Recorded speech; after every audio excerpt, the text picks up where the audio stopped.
You want to get more clients and make more money, but is the fear of hearing the word no from prospects and clients keeping you from reaching your goals and enjoying the lifestyle you deserve? The idea is to just be willing to execute on those go for no moments. And when you do that a few times, and a couple times you'll hear no, and then you'll attempt something that maybe you wouldn't have normally. You'll ask in a moment that maybe you would have previously talked yourself out of, but now you're thinking in your head, oh, I'm going to go for no. I'll just try to get a no here. And you get a yes. When that happens, that's the epiphany. That's the turning point where the person says, I get it. I'm Ken Newhouse. Building a profitable business isn't only about generating leads and driving sales. It's about who we are and what we're made of. It's about finding the most effective methods to persuade, inspire, and ignite the imagination of others so you can succeed in business.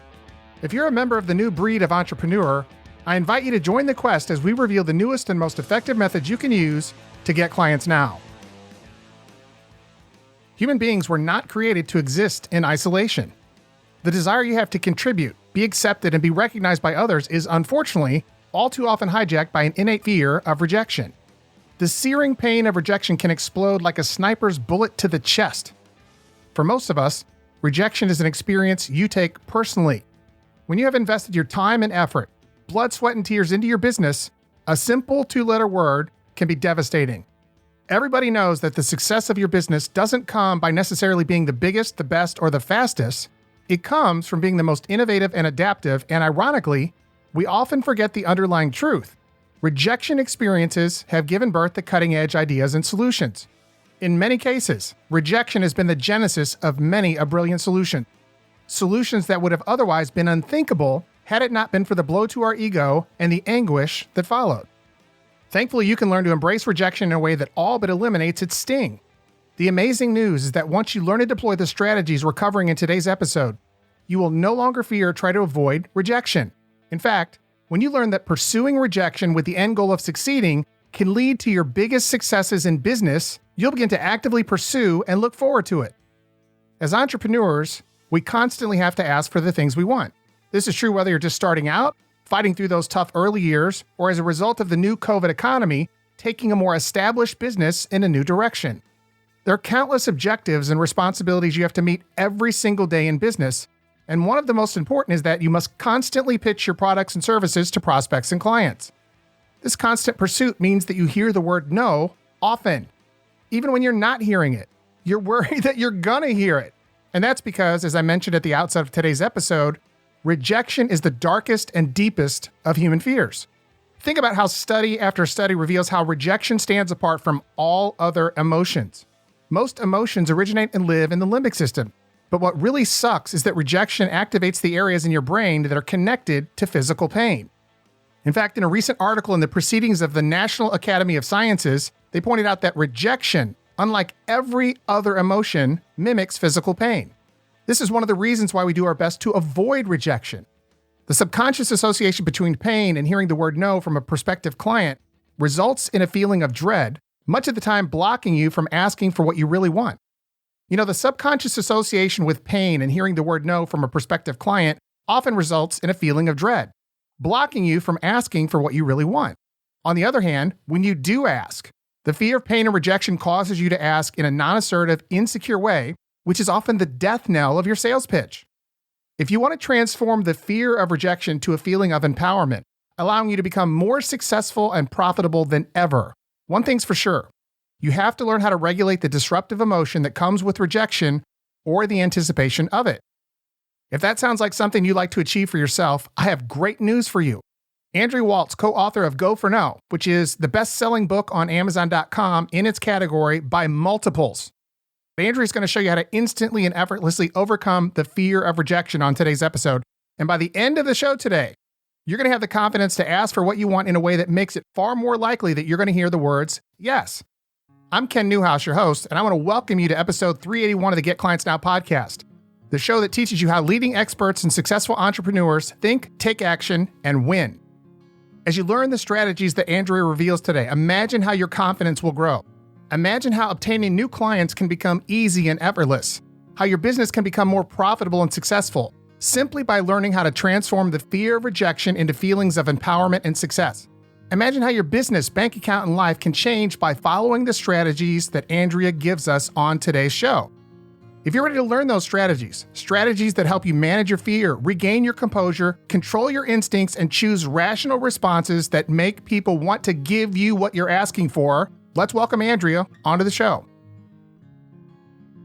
Andrea, I want to go ahead and welcome you on behalf of myself and the members of the Get Clients Now Nation. I want to welcome you to the show. How are you doing today? Thank you so much, Ken. I am doing fantastic. So, Andrea, I covered your bio in the introduction to the show. It's quite a bio. But what I'd like you to do, and I ask this of all my guests, is if you could take a minute or two, give us your backstory. Tell us how you ended up writing a best-selling book.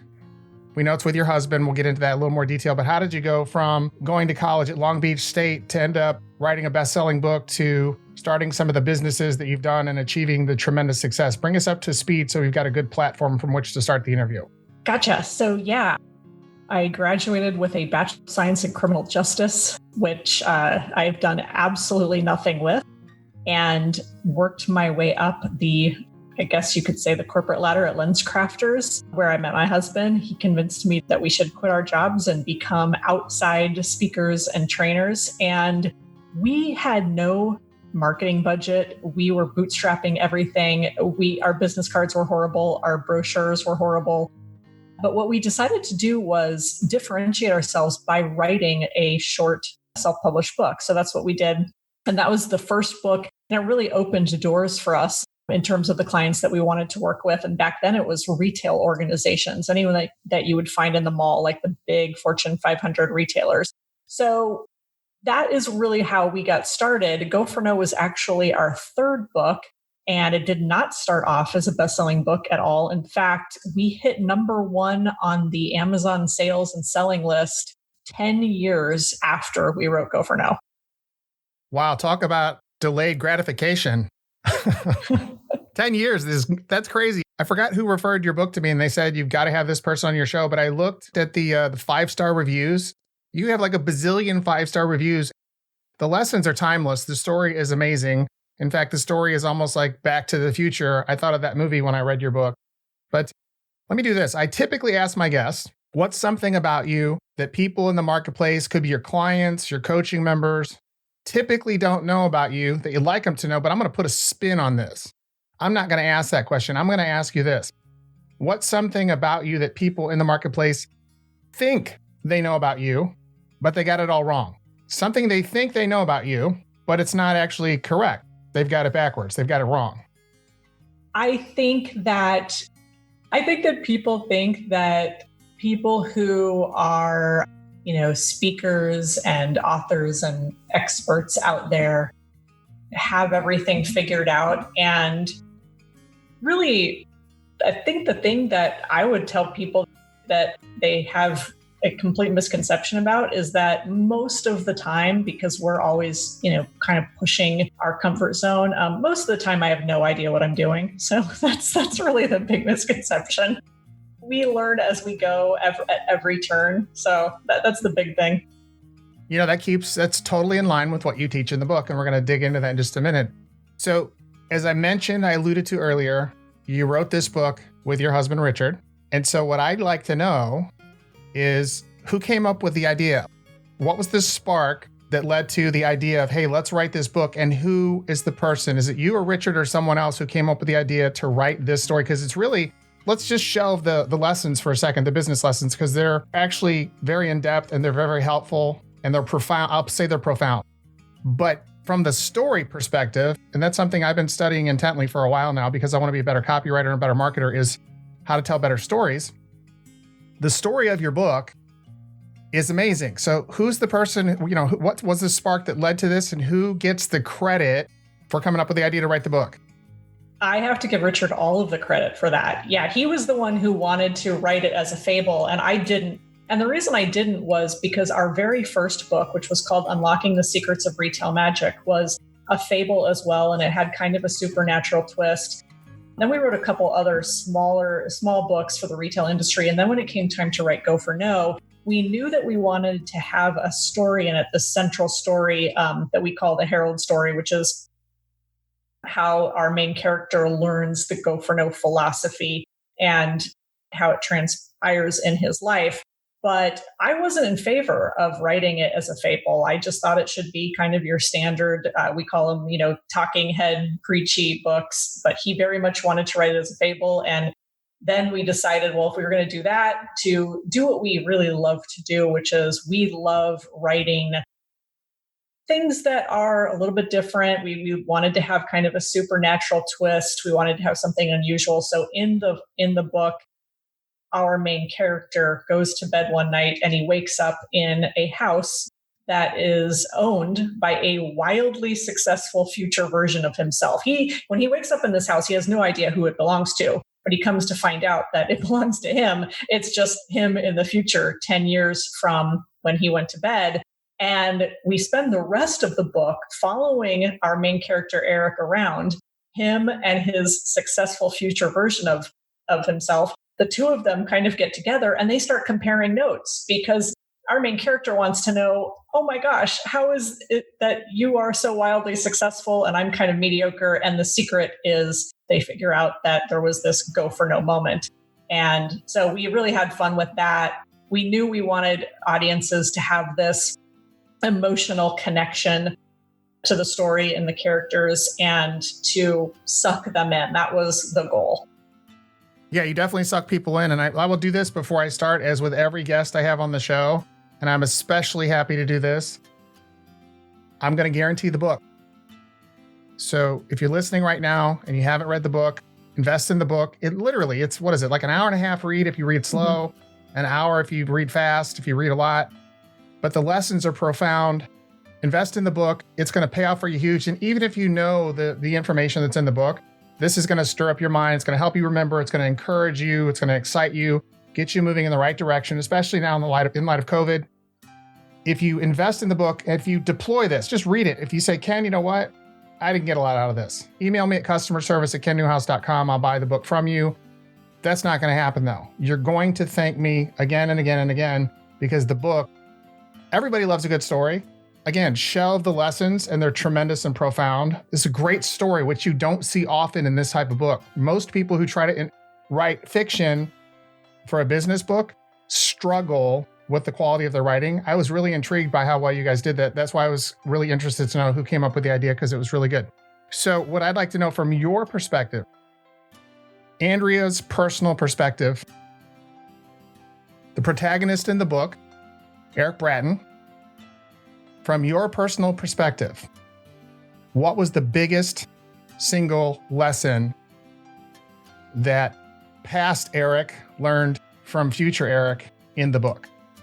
Yeah, I think the single biggest lesson that our protagonist learns is that in order to increase your success, you have to be willing to fail. He learns a different way to view failure and success. He has spent his whole life not wanting to fail, being afraid of failure, wanting to be successful. And now he has learned this new way of thinking, which is I need to be willing to fail. I need to want to fail. I need to embrace failure. And there's a scene where the two of them are having dinner. And the successful version of him is like, Eric, you better learn to fail. I want you to say that you like it. I want you to say you love it. And he's like, I don't want to do that. I don't want to do that. And right. And the successful version is like, no, you have to learn to do that. Or you're paying for dinner. Yes. Yeah, exactly. You're picking up the tab. Okay. So what do you say to the listener then, based on these principles and these lessons? What do you say to the person who, let's say they're super talented. Let's say that they've got a fabulous business model. They've got a tremendous service. They really are that much better than the competition, or they've got a product that really is that, really is superior to the other competing products in the marketplace. What do you say to that person who's essentially not achieving the level of success they should be achieving in light of COVID, with or without COVID, all based on that 1-2-letter word that's holding them back? Yeah. So I would say increase the number of no's you are hearing in your business. Very simple. If you're not where you want to be, you need to be willing to fail more, be willing to have more clients, prospects, customers, tell you no more often, and that will change everything. Yeah. So the 2-letter word that's holding most of us back is the word no. Is the word no. Absolutely. Which is why the book is called Go for No. It's all about being intentionally willing to increase your failure rate, intentionally willing to hear the word no more often, knowing that when you do that, that's when you put yourself in an opportunity to hear more yeses. And even people that are very, very successful, great salespeople might say, I have no problem. I close over 30%. I do this and I do that. So one of the things that we tell people is, so go for bigger no's then. Then you're obviously not playing at a high enough level if things are so easy and you're closing all the business that you want and you're hitting your sales goals. Then push yourself outside your comfort zone and figure out, well, how do I get no's from either bigger prospects, more customers, tell my story at a higher level. So just to clarify, for the person listening, you're not telling them, and I just want to make sure, you're not telling people that they should go for no to the extent of being rude or crass or pushy or overbearing or anything like that. You're just saying push the envelope. See what you can get out of yourself by getting, pushing harder and getting people to say, to the point where you get people to say no. Absolutely. And in fact, it's kind of the opposite, because it's really the go for yes, pushy, aggressive, salesy salesperson that's like, Ken, I am going to do whatever it takes to get you to say yes today, right? That's that pushy, go for yes salesperson. No, we're actually saying no is the perfectly acceptable answer. The problem is that most people aren't asking enough. And so it's not about being manipulative or pushy or anything. It's really about looking at the go for no moments in your business, because we all have them. From the very beginning of meeting somebody, whether your business is something like coaching or consulting to something where you're providing services or selling products, throughout the entire interaction, from the very beginning to the end, we all have these go for no moments where we have the opportunity to ask somebody to make a choice, make a decision to do business with us. When we do that, then it's how do we want them to do business with us? Should they get X product or service or Y product or service or all of our products or services? So we have these go for no moments. What we have to be doing is executing on them, being willing to accept a no. You don't have to expect a no. You don't have to literally fail in the process, but you have to be willing to accept it as part of the process of your business. Okay, so how is it then that little children can hear the word no, like, Mom, I want a cookie. Mom, I want a cookie. Can we get ice cream, Mom? Can we get ice cream? Yeah, then you juxtapose that with adults, and I'll take it a step further, with professionals. People who are professionals, very successful people, how is it that they can literally, I could give them a test and I could say, I want you to write an essay answer to this test. I want the definition for failure, and then I want the definition for fail. How is it that virtually everyone would get 100% on that test? Yet in business, in practical life, in a business setting, adults are getting these two words confused. And as a result, fear holds them back. Somehow they see that I failed in this attempt, somehow means that I am a failure. Talk about that. I want you to run with that for a minute or two. Yeah, a couple different layers to this. First of all, when we're kids, we have all kinds of that fantastic persistence, tenacity. Kids don't see no as the end. We see it as just the beginning. We have this amazing adaptability and willingness to be creative and willingness to fail. And then somewhere along the line, whether it's at age 8, 10, 12, something right around there, there's this incredible enlightenment that happens. And it's really us becoming self-aware. And we realize, oh, people are judging me. And that is what shrinks our interest in wanting to make mistakes and wanting to fail, because we all of a sudden recognize that people are judging us, and that judgment becomes far more important to us than, and our concern about that judgment becomes far more important to us than achieving the task at hand. So when you're learning to ride a bike, and you're falling and you're falling, and you don't care. You don't care how silly you look, because your ultimate goal and achievement is to ride your bike with your friends. So you don't care how painful it is and how foolish you look. So what happens as adults now, of course, is we have this self-awareness, we fear this judgment. And then as adults also, we end up with, I think, personality traits and characteristics like perfectionism and like control, where we don't want to have to go through the painful process of failure. And a lot of our value is tied up in how we're perceived by others. And so we want everybody to see the great successes. We don't want anybody to see our failures, our mistakes. We don't want to fall on our face in front of other people. And so then what happens is it's really just this constant battle between those two things is, wanting to achieve something, but wanting to look good. And so there's this constant tug of war between doing things that will get us to our goals and achievements, but doing them somehow in such a way that we don't fall on our face. So there's a lot of agony that goes on. That's why the core, and we don't say this in the book, but one of the underlying themes is we really have to give ourselves permission to fail, be willing, we don't use that exact language, permission to fail, but I think that's very important. Yeah, one of the big lessons, and you didn't come right out and say it, but this is what I got from it, is it's really important to have an internal locus of control versus an external locus of control, meaning that things external to me, perceptions, results, are going to affect my choices in my business and my life, versus having an internal locus of control means I make the decisions, I interpret, I don't necessarily I do consider them, but I'm the one who ultimately makes the decision and controls the direction I go in. And so, last time I checked, I don't know too many people who said no to doing business with me. In fact, I do that more often with prospective clients than they do it with me. But I do hear it from time to time. No, this isn't going to work out. And there could be a variety of reasons, a myriad number of reasons why they say no. I don't look at it personally. I don't ever hear a no and then go back and say, gee, I wonder, this person's probably thinking the worst of me. They're probably telling everybody all these bad things about me and my business now because they said, no, this wasn't the right time or whatever.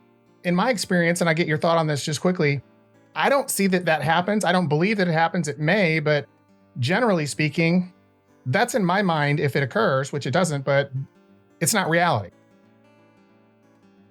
Yeah, it's actually as an issue, as a problem that we find that we have to solve, people take no so personally. This is probably one of the biggest issues I see come up for people is this idea of taking no personally. So the fact that you are like, hey, I get the no and I don't go back and start taking it personally is a great thing. A lot of people aren't like that, but unfortunately, and so that's one of the things that we work on when people, read our book or take our course, is just helping them adopt these mindsets. And Go for No is really, I say it's kind of a three-pronged ideal, is that it's a philosophy, and it's an idea, and it's also a strategy, all packaged into one. That makes sense. So I had a question that just kind of popped into my mind. I want to think how I want to ask this, but we live in society today where everything's about being faster. We want to be successful faster. We want to make more money faster. We want to get new clients faster. In fact, the name of my podcast is Get Clients Now, which implies speed, fast, do it now. But when we talk about failure, it's really counterintuitive to tell someone, for them to wrap their head around this whole concept of failing faster. You talked about that superficially, but spend a minute or two going a little more detail about failing faster and why that's really, really important. It's also necessary to be able to fail faster if you want to achieve success. Yeah. So failing faster is actually the fourth step in our 5 failure models. And the 5 failure models, and I'll cover them real quick. 1 is the ability to fail. It's where everybody starts, 100% of the people. Level 2 is the willingness to fail, which we find people reach when they read Go for No, is they get the idea. Level 3, though, is the really super powerful level. It's the wantingness to fail. It's saying, I didn't hear no today. I'm not performing at my full potential. I need to be reaching out enough times or trying enough things that I'm getting at least one no. So that's the wantingness to fail. That's level 3. Level 4 then is failing bigger and faster. I mentioned failing bigger a few minutes ago, and that's getting those big no's from those big clients, those big prospects, customers, what have you. And the failing fast piece is really just about adding the speed into it. It's about not taking the process slowly. It's getting no's as fast as you can. And in one way, just from a sales standpoint, it's about disqualifying. It's not spending a lot of time trying to see if something is a fit. It's disqualifying quickly and figuring out, is this a good fit? And if it's not, moving on quickly and trying something else. The faster you innovate, the faster, the example is if and this can be applied to any business, any industry whatsoever. If somebody was an actor, you wouldn't say, wow, they should try to go on an audition maybe once a week. No, try to go on 3 auditions every day, right? The faster you get those no's, the faster you're going to get accepted and end up with a role. So that's what we mean by failing fast.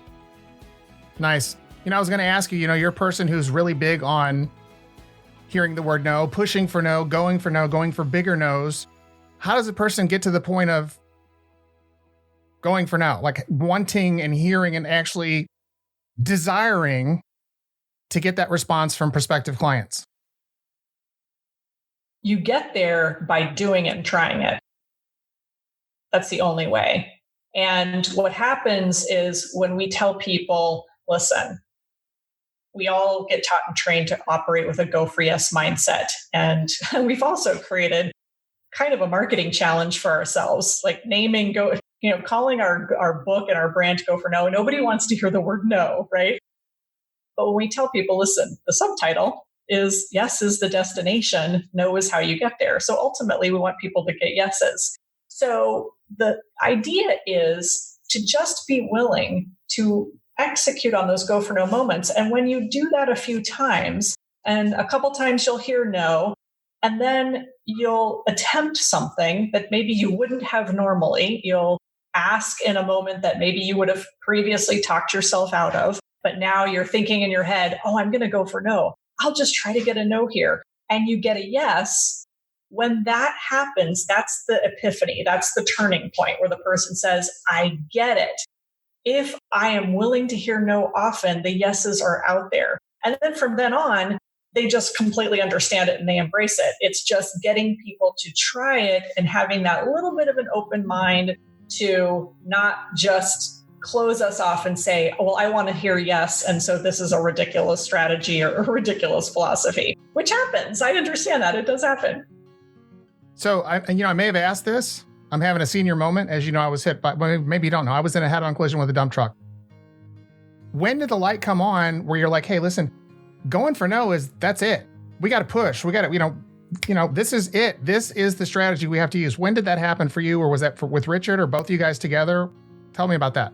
So it was both of us together. When we met, he had his big go for no moment was when he worked at the men's clothing store when he was younger, way before we met. And his sales were abysmal. He thought they were going to fire him. The district manager, a guy by the name of Harold, came in one day to watch him sell and watch everybody else, see what was going on. And Richard ended up having this great sale. It was $1,100. And Harold congratulated him, but he asked him a really important question. And the question he asked him during this visit was, he said, I watched you sell, Richard. It was great, but I'm just curious, what did that customer say no to?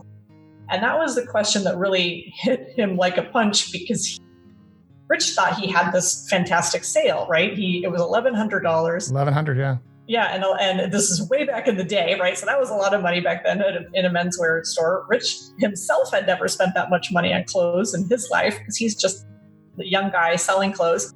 And so he realized that the customer hadn't said no to anything. And Harold told him in that moment, that he basically was a good salesperson, but his fear of the word no was going to kill him. And if he could just get over that, he could be one of the great ones. And in that moment of questioning him, Rich went home that night and he decided he was going to change his whole strategy. And he did. And he became an award-winning salesperson and got into training and management. And so this was an idea and a philosophy that was something that he, talked about all the time in his career along the way. We're certainly not the only ones, by the way, Ken, to ever have said, don't fear no, go for no. The Sandler training system talks about go for the no, right? So we understand it's not like we invented the wheel here. We just packaged it in, I think, a way that's really kind of sticky and palatable for people. When we left LensCrafters and started our business together, it was teaching all of the sales philosophies, the management philosophies, customer service, the things that we had kind of done on the job for years. Go for no was one of those things. One day we walked into the break room at one of our clients' locations and we saw a big sign on the wall that said go for no. And we started to notice that of everything that we taught our clients in a 4-hour or 8-hour workshop, go for no was the thing that everybody really took away. It was actionable. They got it. It was easy to implement. Anybody could start hearing no more often. And then we said, okay, go for no is a thing. So we wrote the book. But then even after writing the book, it was many, many years until we fully transitioned our business to be strictly focused on this idea, to not be people who talked about every aspect of the sales process or really anything else for that matter. We strictly talk about this philosophy. So that actually took a while. And that actually was kind of scary because we said, could people actually make a living just talking about the word no? And as it turns out, you can. And her clients are not a bunch of 2-year-olds. So just keep that in. If you're a parent, you got the joke. If you're a parent, you got the joke. If you don't have kids yet, totally over your head. You got that, Andrea, I'm sure. Yes. Okay. So obviously the person listening who's struggling with this, who's struggling with, really pushing the boundaries or may, like I mentioned earlier, just be super, super good at what they do, but they're just not hitting on all 8 cylinders. When we talk about the model of failure and success, what's something that my listener can do to reframe their model of failure versus success that's going to help them excel in business? So in the book, we have that model where we encourage people to see the new way of looking at failure, rejection, hearing the word no. We've all been taught and trained that it's kind of a decision where we either have to be successful or we fail. We're in the middle. Failure, rejection, hearing the word no is on one side. Yes, success, everything that we want in life is on the other. And we have to choose between the two. The new model is where you have to embrace the idea that failure, rejection, hearing the word no is in the middle. It's separating you and success. The yeses, all of the stuff that we want to achieve in our lives, the goals are on the other side. And so it's really about not avoiding no and not avoiding rejection, but moving through that process. And it's messy and it's not necessarily what people want to hear. They want to hear the easy strategies, the hacks, the how can I jump over it, jump around it, not have to experience this. And yet when you study successful people, they don't go around stuff. They just barrel right through it. So it's embracing it as fast as you can, going for no fast, and then making that progress towards what you're trying to achieve. Yeah, I like to tell my children, they're almost all adults except Hannah now. Hannah's a young adult. She's 17. If it was easy, everybody would be doing it. Success isn't easy, and that's why most people will never be successful. As an example, in the book I'm writing on podcasting, the average podcaster stops by their 8th show. That's the average person. There's almost 750,000 podcasts now on iTunes. Imagine all the people, most of those shows, The vast majority of those shows have 8 shows or less, and they give up. They won't push through it. They give up. And so with respect to that, I'm going to ask you a hard question. Yeah. Give me I know you'll give me an honest answer. What's been, in the pursuit of going for no, what's been your biggest failure in business, and what'd you learn from it? Well, yes. So that's a great question. I've had so many. It's hard to know where to begin. Probably our biggest failure was because we wrote Go for No and it was, a story. We're big fans of writing fiction. In fact, Richard and I, one of the things that we've done is written a 10-book paranormal suspense series, 2,000 pages. It took us 3 years. That was one of the things we did just for fun on the side. We wrote a few movie scripts when we lived in Los Angeles. We actually had an agent, never sold anything, which is kind of the classic story for a lot of screenwriters, a lot of spec script screenwriters in Hollywood. That's not the biggest no, though. We got a lot of no's in that process.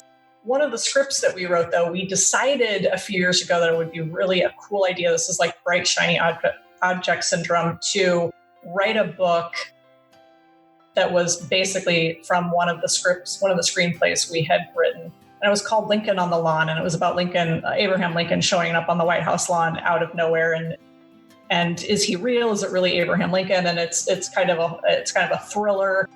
And it was an excellent movie script, but the book was good, but we were really misdirected in terms of what we were trying to achieve with that and what we kind of thought we could do with that. It had absolutely nothing to do with the business that we had spent 15 years creating. We just wanted to do it because it was fun.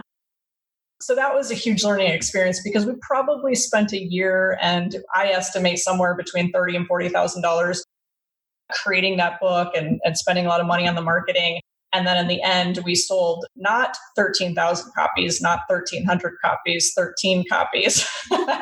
So we eventually had 7,000 books recycled somewhere in the Tampa, Florida area that we had purchased. So that was a huge unmitigated failure. Now, the interesting thing about that failure is that we have since decided that we want to teach other people to do what we have done over the years, writing short self-published books. So we ended up writing a book called $1 Million Book Formula.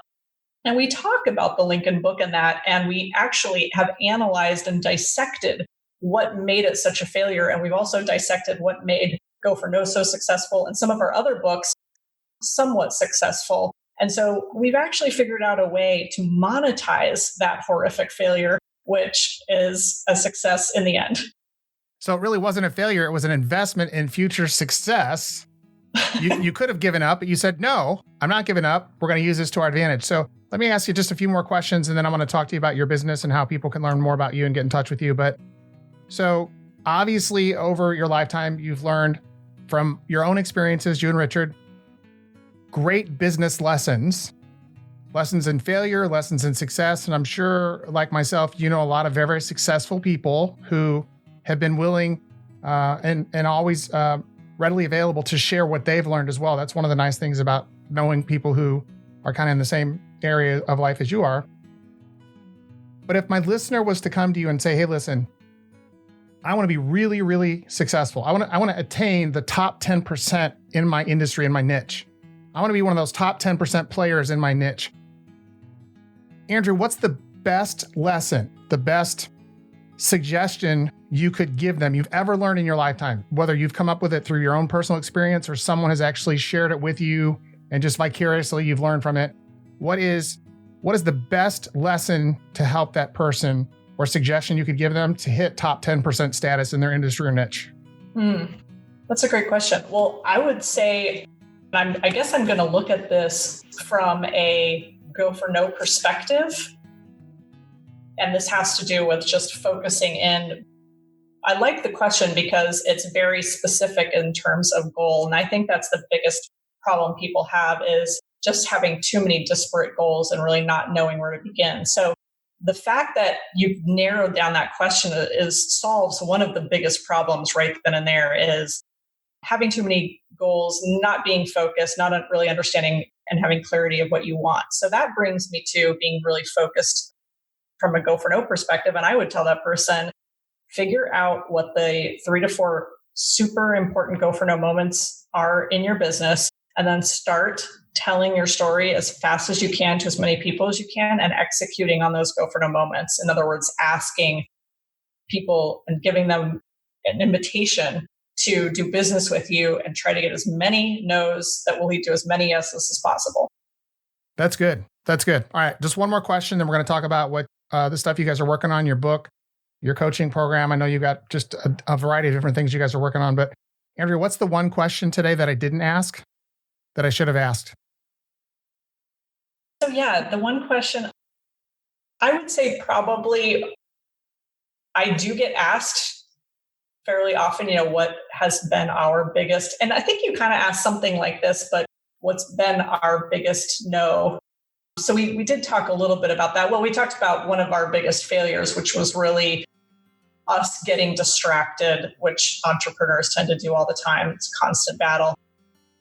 The biggest no we got, though, was probably in 2004. We had self-published Go for No a few years before that, and we ended up getting into the hands of a New York agent who went around to all the biggest publishers. We were right on the verge of getting a deal with the biggest publisher in the world. I'm sure you can think of what their name is. I don't even have to say them, Simon & Schuster. And we were right there, about ready to get the deal, and we were waiting for the offer to come over the fax machine, and it didn't come that particular morning. So we called our agent. We're like, hey, they were supposed to fax over the offer today. And he said, yeah, hang on, let me give them a call. And he called back and he goes, they pulled the plug at the last minute. They decided that your book's probably not going to sell the number of copies that they want. So you guys are on your own. So we decided right then and there that we were going to make Go for No even more successful on our own. But that was probably the biggest no. And as it turned out, it was actually a great no to get. Sometimes there are bad yeses out there, and I think actually that turned out to be one of them. So luckily that was our biggest no that we got. Yeah, that's awesome. Actually, one of the worst yeses you can get is from the wrong client. Yes. Working with the wrong people is like the death knell of your business. Okay, so let's do this, Andrea. Obviously, we can get the book Go for No on Amazon and every major bookseller. How about your website? Tell us about your website. Tell us about the things you're working on now, because I know you got a couple different things you're working on. How can people find out more about you? And if they're interested in working with you, do you have a coaching program? Yes, you have a coaching program. We do. We have, so what we have is, I would encourage people to go to goforno.com, definitely get the book. It's really the foundation of everything and the foundation of the philosophy and strategy. We've got on our website all kinds of resources, including something fun called the No Quotient Quiz that you can take. And that will answer these 10 questions and will give you a score as to where you are in your kind of beliefs and current philosophies around failure, rejection, and the word no. So you can get your no quotient. That's a fun thing to do. Also at gofornocourse.com, we have our online training program, which is very much like the book. We're not big into a lot of fluff and a lot of nonsense. So we kept it really short. It's just a 3-hour 30 module little bite-sized pieces that take you through all of the ideas behind Go for No, the mindset and the strategies. And then we have our Facebook group, which is kind of my way to do our ongoing coaching. And we do Go for No challenges there as well. So another fun thing people can do if they're in the course or on their own is just challenge yourself. Do a 7-day or 14 Go for No challenge. See how many no's you can get in a short period of time. That's a great way to implement. So I'm going to also guarantee the Go for No course, but here's how that works. Courses and workshops, seminars are completely different than a book. You can email me and I'll just take your word for it. However, if you sign up for Andrea's course, which I'm going to guarantee, you've got to participate in the course. So Andrea will have to give me feedback as to, did this person watch the videos? Did this person do the work? So on and so forth. And if in fact you do all that, you're going to be able to say, this is one of the best investments I've made in my business. If for any reason or some weird, bizarre reason you do all that and you can't say that, again, email me at customerservice@kennewhouse.com. I'll get in touch with Andrea. I believe in her work so much, her and Richard's work so much, that I'm willing to offer my personal money back guarantee. And I'll remind you again, I do this every show. I have no affiliate relationship whatsoever. There are no special links you have to click on. I don't get any, there's no possibility I can make anything out of this other than the fact I know that I'm recommending high quality tools and training for you, and I can be confident in doing that. That's why I'm willing to put my neck on the chopping block and put my money at risk. So with that, Andrew, is there anything else you want to add before we wrap? I would just tell people to go out there and practice. This is a life philosophy that basically comes down to asking. So the better you get and the more comfortable you get of just putting yourself on the line and having a little bit of courage to ask a question, even if it's asking for, something, an upgrade at a hotel if you are traveling these days, or asking for a free sample at the local bakery, whatever it is, just practice building your courage by asking. Yeah, and if you're really timid, if you're really a scaredy cat, find a 2-year-old and just go up and ask them questions.